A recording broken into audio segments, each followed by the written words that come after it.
there is nothing worth living for unless it is worth dying for. My grandmother lived a life devoted to Jesus, and today her talks have been made available in their original form. So you too can be built up through the insights and mysteries God revealed to her throughout her ministry. Now, without further ado, here is Elizabeth Elliot. I want to talk to you about the gift of the present moment. The gift of the present moment. I'm sure you can all think back in your life to some stunning moments. I can think of quite a few since I'm a good bit older than most of you. But I think of one very exciting night when I was living in the western jungle of Ecuador. I was a single woman working with 3 other single women, 2 Britishers and 1 American. And late at night, amid the usual night sounds of the birds and the tree frogs and the river, we heard the sound of horses' hoofs. And a horse galloped into our front yard, and a man jumped off and handed me a telegram. And the telegram was from Jim Elliot, a missionary way over on the other side of the Andes who had been working there during the same period of time that I had been working in the western jungle. And the telegram asked if I would be so kind as to meet him in Quito just as soon as possible. Well, this was a man that I'd been in love with for 5 years, desperately hoping that someday God might make me his wife. But as many of you know, if you've read Passion and Purity, which is the intimate story of our courtship, we were not engaged. We didn't have any relationship whatsoever to each other. We were committed to Jesus Christ, but Jim had confessed his love for me before I graduated from Wheaton. And so here it was, 5 years later, he was asking me to meet him in Quito, and of course I was certainly hoping that there would be a proposal forthcoming, and that is exactly what happened. It was a stunning moment when I received that telegram. The next morning I got on my horse and took my 4-hour horseback ride out to the nearest little town from which you could get a banana truck, which was the only method of transportation, from there up to Quito, where I was to meet Jim. And that night, when I arrived, he asked me to marry him. Well, I can go back to 1968. That was 1953. And in 1968, 12 years after Jim Elliot had died, I had a phone call one night. I was in a motel, and I had met a very, very attractive man who was a widower, and I couldn't help hoping that there might possibly be some kind of a friendship between us. I had never even thought of getting married a second time. You can imagine when Jim died, I thought, well, that's it. There's never a possibility that anybody else is going to want me, for a start, and number 2, I can't imagine ever loving anybody the way I had loved Jim. But when I had met this man, Addison Leach, I thought, I think I could love a man like that. I was speaking in Illinois and had gone to bed in the motel, and I have no idea what made me think that there was any possibility that I was going to have a phone call from Addison Leach. I didn't really remember that he had any idea where I was. But the phone rang, and instantly everything in me was just wired. And I picked up the phone, and indeed it was Addison Leach saying, I would like to come and visit you. Well, I can go to 1977. Addison Leach had died of cancer in 1973. And I was working on a book called Let Me Be a Woman. I had rented a tiny little cottage on Cape Cod in a place called Chatham. And one afternoon, a little tiny red car drove into the driveway, and out of the car got Lars Gren. And that evening, as we were sitting in front of the fireplace, he pulled from his pocket a tiny little square box. Well, my heart sank because I really was afraid that he might be thinking about proposing to me, and I was not very open to that possibility because I had completely made up my mind that there was absolutely no possibility that God would want me to marry a third time. Well, he wasn't expecting to give me an engagement ring. He opened this tiny little box, and there was a gold wedding ring, which he told me belonged to his Swedish grandmother. He asked me to marry him, but he said, I just want you to know that the only reason I brought this along was just so you would know that I'm not playing any games. He said, you can take as long as you need to give me your answer, but I would like to have you for a wife. Well, those of you who are married probably remember your engagement as a stunning moment. And there are all kinds of stunning moments in our lives, aren't there?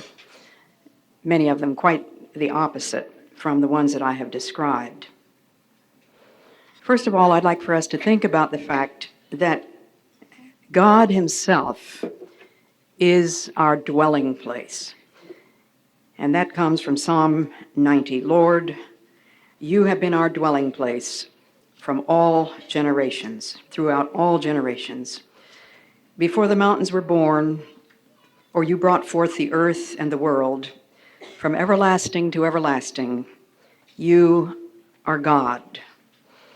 You turn men back to dust, saying, return to dust, O sons of men. For 1,000 years in your sight are like a day that has just gone by, or like a watch in the night. You sweep men away in the sleep of death. They are like the new grass of the morning. Though in the morning it springs up new, by evening it is dry and withered. Now, I said that my title was The Gift of the Present Moment, but the psalmist here is meditating on generations, on the time before man was created, before the mountains were born, or before the earth was brought forth. From everlasting to everlasting, you are God. Is it possible that the God who created the world, the one who is from everlasting to everlasting, is interested in, let alone in charge of, every single moment of every hour, of every day, of every week, of every month, of every year, of the life of every woman in this room? My answer is yes. Most emphatically, yes. God is interested, and much more than interested, He is totally in charge of the present moment. God has no past and no future. We probably spend a lot of time worrying about the future. And of course, when we do that, it's disobedience, isn't it? Because God has told us, don't worry about anything whatever. That's from Philippians 4. And in Matthew, Jesus said, take no thought for tomorrow, for the morrow will take thought for the things of itself. And so when we worry about the future, we are being disobedient to God. That's the worst thing. We are deflecting our energies from doing the will of God and squandering them on worry. And it's not only disobedience and a useless squandering of energies, but it is utterly ineffective, isn't it? Can you remember what you were worrying about last Wednesday? Well, I suppose some of you were worrying about whether you were going to make it to this lunch today. But I doubt that most of you can remember exactly what it was you were worried about last week. And if you can remember what it was, my question is, did it do you any good? Exactly what did it accomplish that was helpful? You and I know that it accomplishes absolutely nothing whatsoever. And as I look over this audience, I can see that there are quite a few of you whose hair is pretty much like mine, gray or graying or white. I can't help envying you who have white hair. I keep hoping that maybe mine will turn that beautiful color. But it's a great temptation for us old folks to worry about what's going to happen between now and when we die. I don't suppose that many of us really worry a whole lot about death. If we're Christians, we know that it's going to be, as the poem says, just think of stepping on shore and finding it heaven, of taking hold of a hand and finding it God's, of breathing new air and finding it celestial, of waking up in glory and finding it home. That's just thrilling to me, absolutely thrilling. But it's not thrilling to think of the divestiture of our powers. I'm losing my memory. I'm losing my hair. I'm losing my teeth. I'm losing my brains. Who knows whether I'm going to be able to stand up here a week from now or not. And Lars says when I get to the point where I can't think anymore, he will simply prop me up in front of the microphone and he will turn on a tape and I will have to lip sync. Well, I think it takes a certain amount of brains to lip sync too, but you understand what I'm saying, don't you? We don't like the possibilities of all that might happen between now and death. And of course, Jesus might come this afternoon. So all of that would have been worth absolutely nothing. And it isn't any of our business what's going to happen tomorrow. God is already there. God is in the past, God is in the future, and God wants us to trust Him for the present moment. This is where we are now. And this is where He wants to reveal Himself to us. If we trust Him and learn day by day to dwell in God so that He is literally our dwelling place. This is where I live and move and have my being, as Paul said. Then we're not going to be tempted to waste our powers in worry. But we will be full of hope and courage, and the Lord will give us strength. George MacDonald has said that God is always giving us good as fast as He can get us to take it. God is always giving us good as fast as He can get us to take it. And an awful lot of the time, we are so distracted by our own little teeny tiny petty concerns, by our plans and our own purposes and our agenda, not to mention our worries, that God can't get us to take the good which He has put in the present moment. It's now that He wants us to trust Him. It is here in the midst of this situation, in the midst of the heartbreak, in the midst of your husband losing a job, in the midst of, you name it, whatever the thing is that may concern you right now, the thing which doesn't seem as though there's any possible way that you could consider it a gift. Lord, you have been our dwelling place. And if the Lord has not been your dwelling place, I would suggest that today you begin praying that He will teach you to live in that place of peace and calm and quietness, the kind of peace that the world knows nothing about and can never give. It was the last gift that Jesus promised to His disciples. He said, "Peace I leave with you, my peace I give unto you, not as the world giveth." What kind of peace does the world know anything about? Usually, the world's idea of peace is some kind of a quiet, remote place, maybe a tropical island with pink sand and palm trees. Some place where you can break out, zone out, chill out. I don't know what it is, but my nephew would be telling me I'm supposed to be saying today. He's always correcting my slang. Last time he heard me say chill out, he says, "Oh, we don't chill out anymore, we zone out." Well, whatever you do, that's probably the best that the world can come up with when it comes to peace, just kind of a place that's physically isolated and quiet. But Jesus promises a kind of peace that can be had any place, anywhere, anytime, in the midst of any situation. And I can remember times in my life which, humanly speaking, would have been the last place that I could have imagined having peace. I suppose for most widows, it's very difficult when you wake up in the morning for those first few weeks and you realize that that man isn't there anymore. He's just not there and he's not coming back. And yet I can remember times of almost exaltation with the realization that my husband was with the Lord and that he would never have to suffer again. And I was given a kind of inexplicable joy and peace, even in the midst of that. But it comes because God is my refuge, and God is my dwelling place. That is where I live, and that is where I want to continue to live, God helping me.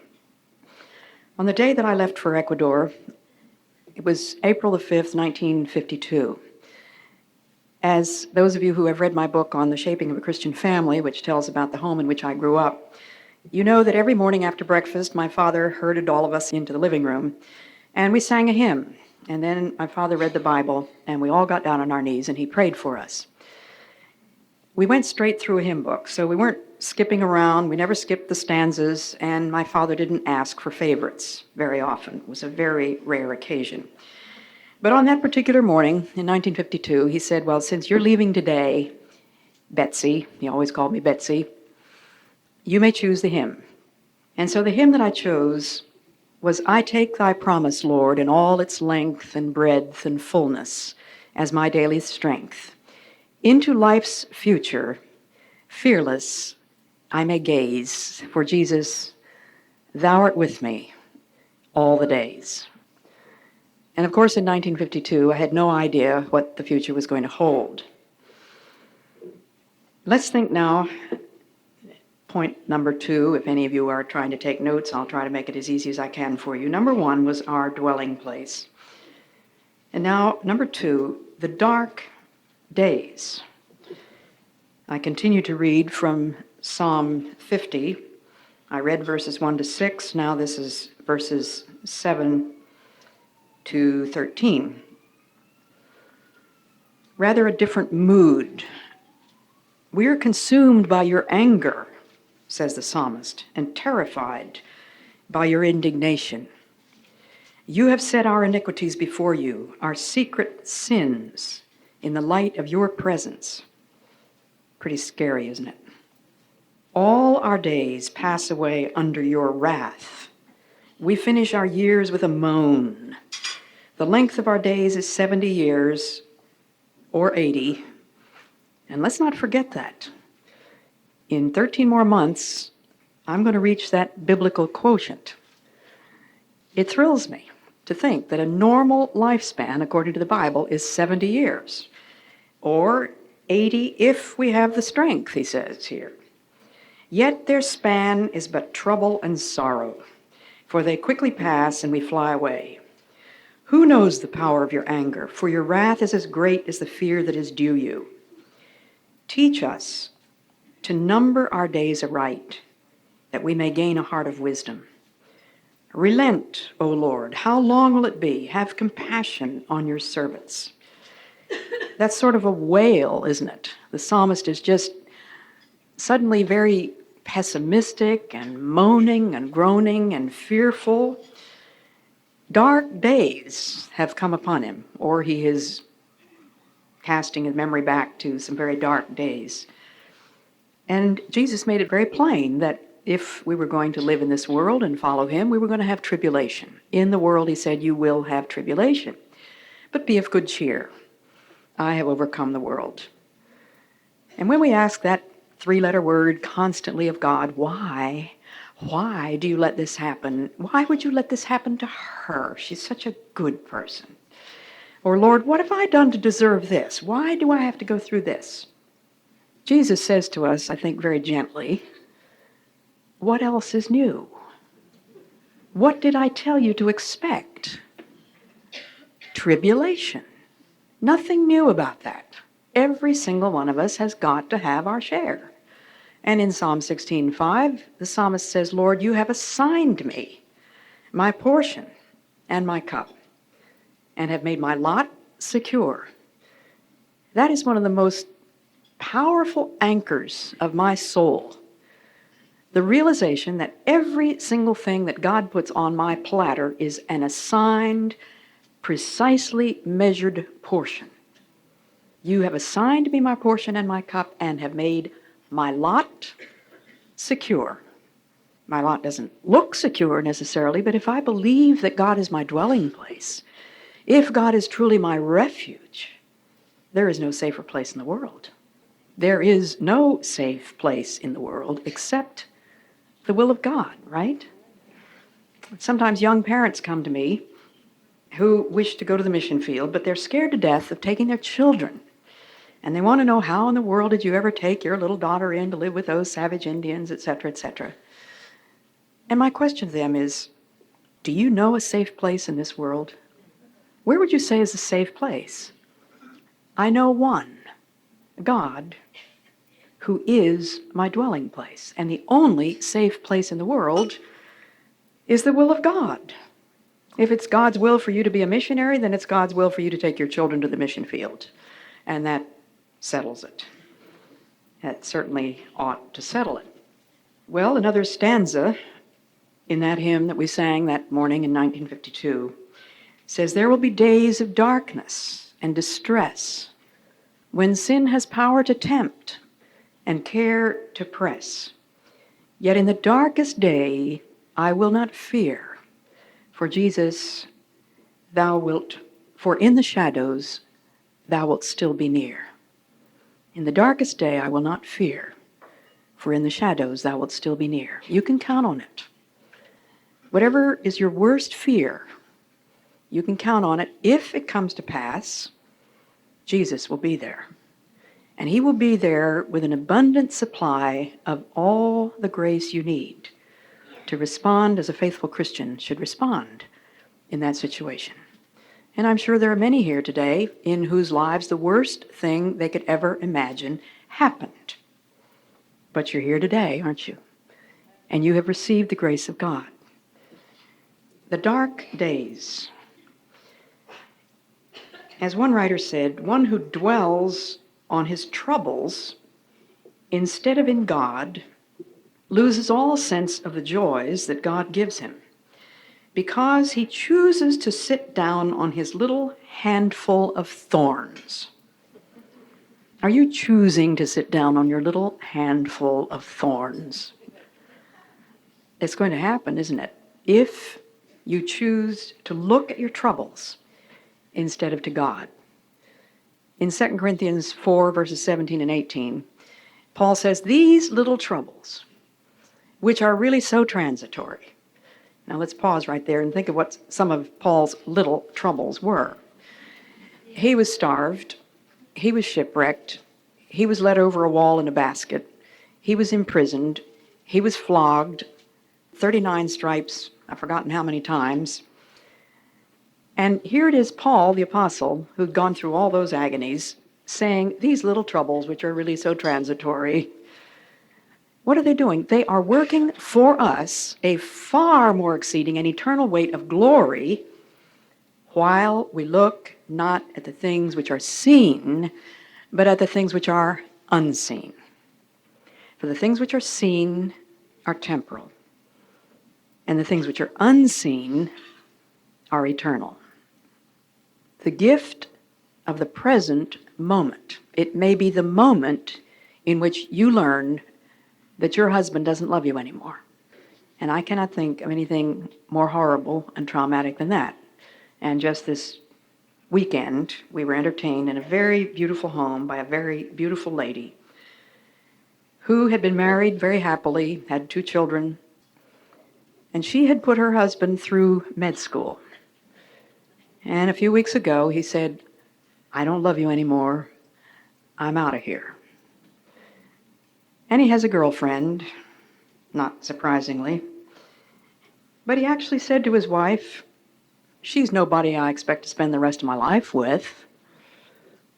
Stunning moment. Did it take God by surprise? No. Was God preparing that woman in ways that she never imagined? Yes. Although she didn't realize it, of course, at the moment. It just seems as though everything falls down around us, doesn't it? As the psalmist says in Psalm 46, God is our refuge and strength, a very present help in trouble. Have you ever felt as though he was really a very absent help? I have. That's the way we feel. But this is the unchangeable word of God. You have to go by what he says, not by what we feel. Big difference there, isn't there? Though the earth be removed, and though the mountains be carried into the midst of the sea, though the waters thereof roar and be troubled, though the mountains shake.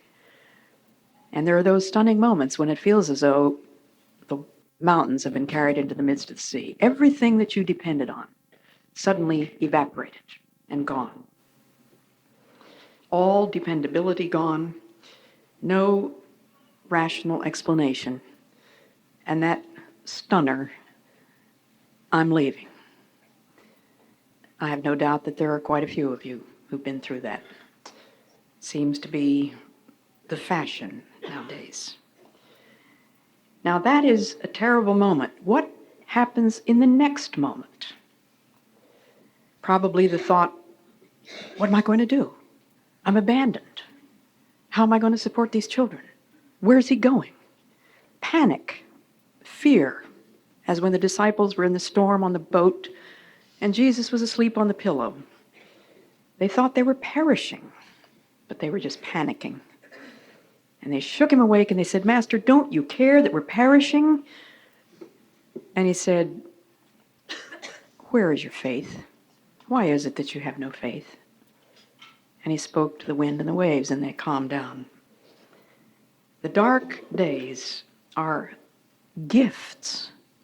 And now I know that your head is spinning. You think, how in the world can she stand up there and say that what happened to me was a gift? It's not an easy lesson. It's not something that I speak of glibly. But I can look back over my life, over the worst things that happened, and I can say with Thomas Browne of the 17th century, when I survey the occurrences of my life and call into account the finger of God, I can perceive nothing but an abyss and mass of mercies. Those which others term crosses, misfortunes, to me who inquire farther into them than their visible effects have ever proved the secret dissembled favors of his affections. I see my whole history as the grace of God, sustaining me, correcting me, loving me, leading me, guiding me, providing me with the grace that I needed. There's a third stanza in that hymn that I mentioned. Days there may be of joy and deep delight, when earth seems fairest and her skies most bright. Then draw me closer to thee, lest I rest, my Savior, elsewhere than upon thy breast. And so now the third thing, the gladness that comes, and the psalmist found this gladness before he finished writing Psalm 90.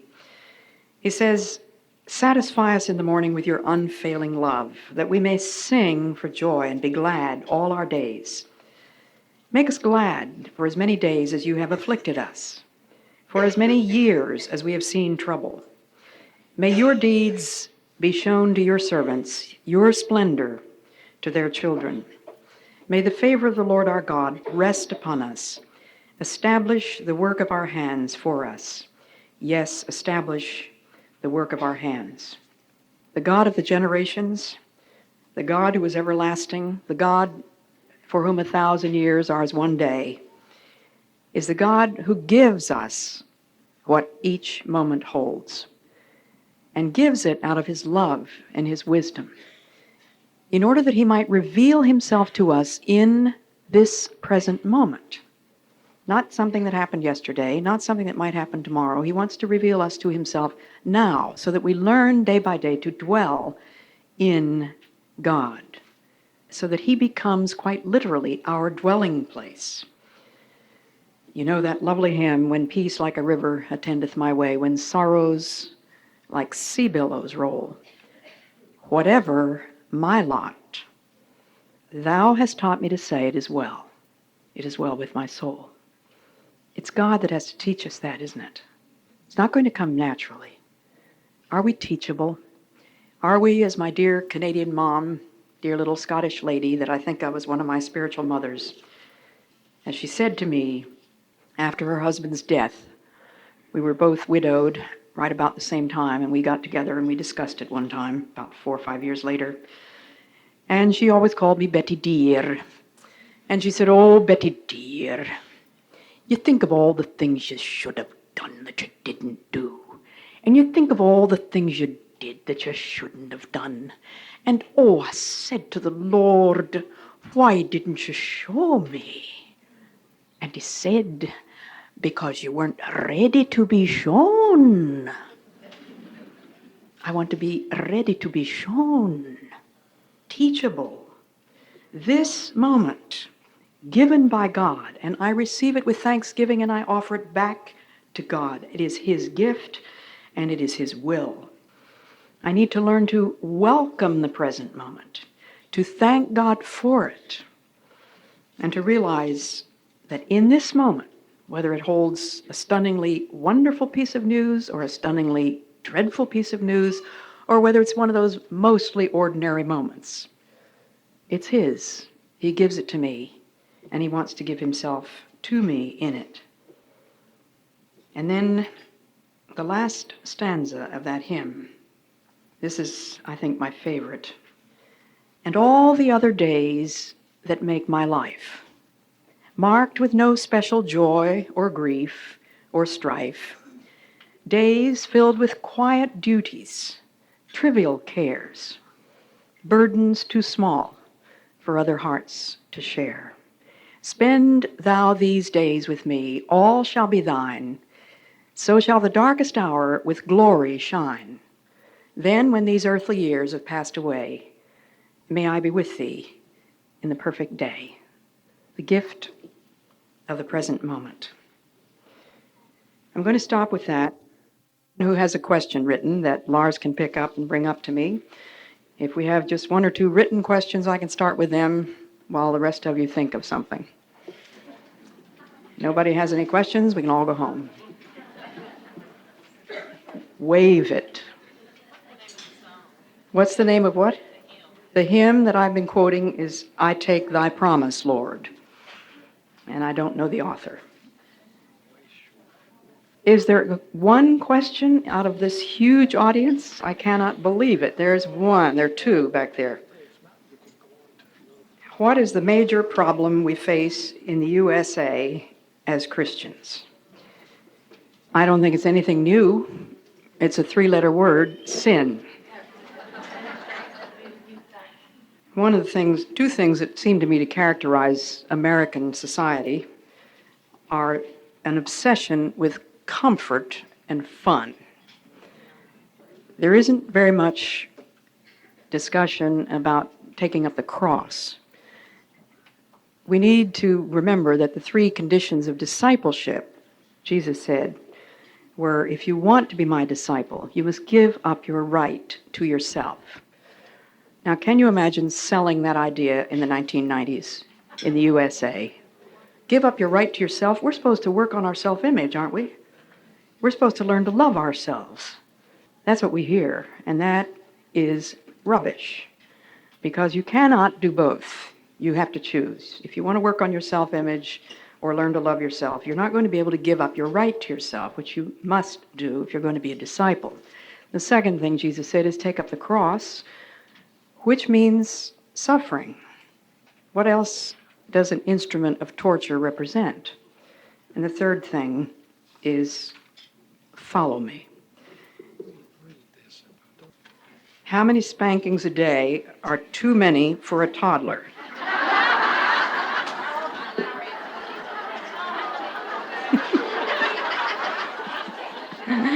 18. It's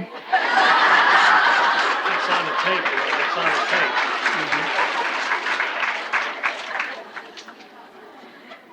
When and how did your writing career begin? I never dreamed of being a writer. It was when Jim was killed, along with the other 4 missionaries, that New York publishers were literally asking for a book, which doesn't happen very often. And so word came to us 5 widows that a book was wanted, and it's a very long story, which I don't have time to tell you today. The job was given to somebody else, and eventually the job was dropped in my lap. The other person had failed in doing it, in attempting to do it, and for some reason, the other 4 widows thought that maybe I could write a book. I had never done any writing, but that's how my, quote, career, unquote, began. And of course, if you write one book that sells, then publishers come around and ask you for another one. What is the name of the poem you quoted? I've just given you that. I take thy promise, Lord, and you probably won't be able to find it except in an old hymn book. I don't think it would be in any of the new ones. We use the InterVarsity hymn book, the original edition. I'm not sure if it's even in the current edition of the InterVarsity hymn book. What can you say by way of encouragement to young people pursuing purity or commitment to courtship? I've said everything that I know how to say by way of encouragement in my book called Passion and Purity. It not only is the love story of Jim Elliot and me, that's just used as a framework to spell out what I consider to be extremely important principles of surrendering one's love life or any other unsatisfied desire to Christ. Every chance I get, and I had a wonderful chance yesterday to talk to 2 different high school groups, I plead with these young people to realize that virginity is a gift which can only be given away once. To whom do you want to give it? The right person or the wrong person? And the only right person is a spouse, a husband or a wife. I ask young men, when you get married, would you like to have a woman who has been sleeping around? Well, 100% of the men say no. It doesn't matter how promiscuous that man might have been, he wants a virgin. If I ask young women, do you want a man who's been sleeping around? 100% of them say no to that.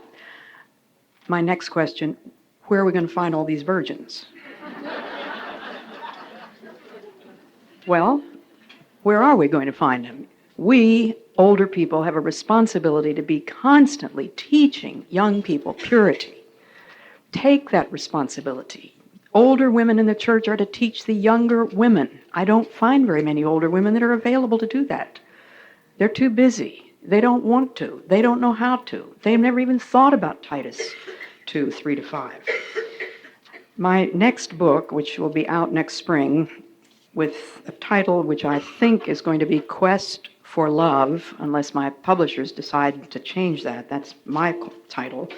Publishers do have a way of changing titles sometimes, but that book is on the subject of how God brings men and women together without dating. It's a collection of stories in the ways in which God has done and is doing this, so I would hope that that would be an encouragement as well. How do you feel about casino gambling? I never have tried it, so I don't have any feelings. I certainly did get the impression as we were driving here from Baton Rouge that there's quite a bit of it on the Mississippi Gulf Coast. My goodness, I never saw so many billboards in my life. Of course you know that I think gambling is absolutely wrong. It's a colossal waste of time and money. It destroys families, and it puts a whole lot of money in the pockets of the wrong people. Do you have recommended reading or authors that you especially like to read? Oh my goodness, do I have recommended reading? Start with Amy Carmichael. I've written her biography, which is called A Chance to Die, and in the back of that book there's a listing of 14 books by her which are still in print. Every one of them is worth its weight in gold. Hardly any Christian bookstores carry them. They just don't ever seem to be there. But if you go into your Christian bookstore and ask them to order them for you, they can. They are published by the Christian Literature Crusade, which is also mentioned in the back of that biography. And she wrote 40 books, but 14 are still in print. They have been tremendously important in the growth in my spiritual life. And I often say to people, if you'd quit reading Elizabeth Elliot, start reading Amy Carmichael, you would be way ahead. So I want to recommend her. I recommend George MacDonald, not to be confused with Gordon MacDonald. George MacDonald was a 19th century Scottish preacher who wrote wonderful novels and non-fiction as well. So anything you can get your hands on by George MacDonald is worth your time. C.S. Lewis, all 3 of these would be right at the top. It would be very difficult to say which is the more important.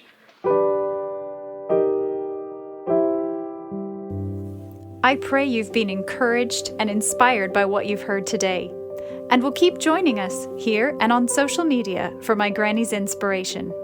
Until then, remember, the eternal God is your refuge, and underneath are the everlasting arms.